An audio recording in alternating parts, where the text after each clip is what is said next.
Washington, this is VOA News.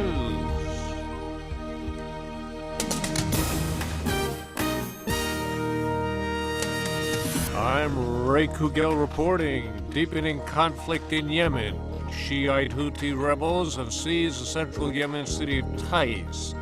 The Houthi militias, who are opposed to Yemeni President Abdel Rahman Mansour al-Hadi, took control of the city's military airport without a struggle from local authorities late Saturday. Hours after the takeover, the rebel leader Abdul Malik al-Houthi vowed to send his fighters to the south, where Mr. Hadi has taken refuge. He called him a puppet to international and regional powers.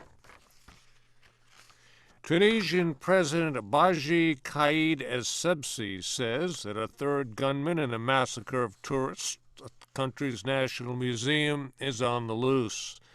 The Tunisian president's statement was the first time officials have said there were 3 gunmen in last week's attack that left 21 people dead, all but one of them foreign tourists. Police killed the 2 other gunmen during the museum assault. Lee Kuan Yew, the founder of modern Singapore and architect of its rise to global economic prominence, has died. He was 91. Mr. Lee was hospitalized in Singapore General Hospital in early February with severe pneumonia and was later placed on life support. He was Singapore's architect of its rise to global economic prominence. Mr. Lee became Singapore's first prime minister when the island gained full self-governance from Britain's colonial rule.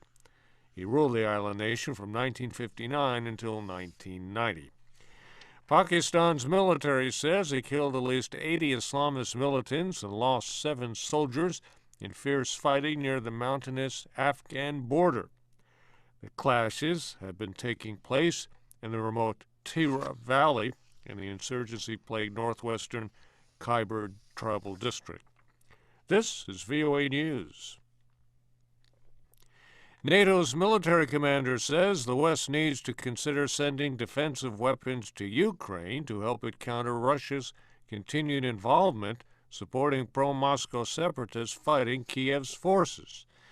U.S. Air Force General Philip Breedlove told a Brussels conference Sunday NATO intelligence shows what he called disturbing new evidence of military hardware and other supplies flowing across what he calls a completely porous Russian-Ukraine border. In Ukraine, what we see, as we talked about earlier, diplomatic tools being used, informational tools being used, military tools being used, economic tools being used against Ukraine. And so we, I think in the West, should consider all of our tools in reply.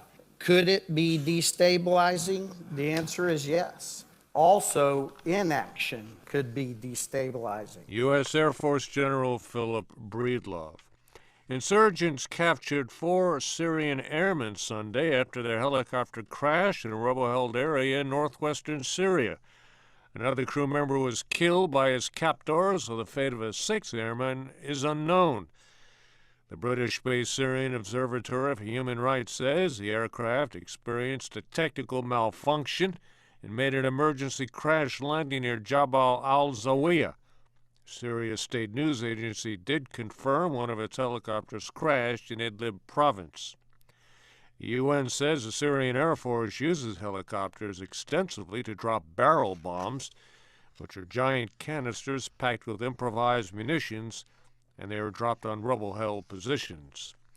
Israel's president launched 2 days of consultation Sunday with the leader of parties elected in last week's elections. They will recommend their choice of the prime minister designated to form the next government. VOA's Scott Bob reports. Leaders of the 6 parties that won the most votes in Tuesday's elections met with Israeli President Reuven Rivlin. Mr. Rivlin said before meeting with Likud party delegates that because of the security, social, and financial challenges facing Israel, he hoped the next government would be formed quickly.